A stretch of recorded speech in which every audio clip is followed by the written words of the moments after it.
হ্যাঁ তারপর মানে আগে পৌঁছাচ্ছি হেমায়তপুর দা, হ্যাঁ হেমায়তপুর দা এরপর একটু সামনের দা, এরপর গাবতলির দা, এরপর মিরপুর 2 নম্বর দা, আর ছাড়ছি নবীনগর ক্যান্টন এদিকে আপনি পিস পিস আয় পড়ে।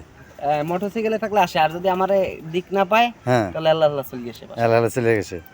আপনার বাসা কই? আমার বাসা থানার। থানা রোড। হ্যাঁ তাহলে এদিকে কয়টা আছে আপনি শিকারি আমার কবুতর? 6টা কবুতর আছে শিকারি, কিন্তু হ্যাঁ 3টা হইছে বেশি শিকারি। বেশি শিকারি, আর এটা একটু মোটরসাইকেল এখন সামনে বাচ্চা কিন্তু ভালো এটা মতো এটা ভালো শিকারি হইছে, কিন্তু হ্যাঁ এটা ওই দোমের লেগা উঠতে পারে না। দম কেটে দিছিলেন না টেনে দিছেন আপনি? এই দম আমি ওই ছোট খেঁচা রাখছিলাম, বাড়ি নিয়ে গেছিলাম, হ্যাঁ এই সময় ওই খেঁচায় লাফাইতে লাফাইতে দম টম ভাঙ্গি গেছে, এরপর আমি উড়াই দিছি, উড়ান করান চালান শুরু করে ময়না খুঁজে ডাকি।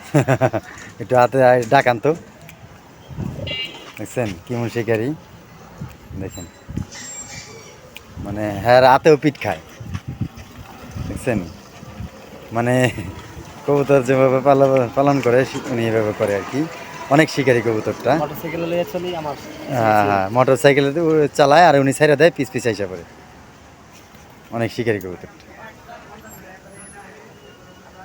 তো ভালো থাকবেন ভাই, আসসালামু আলাইকুম।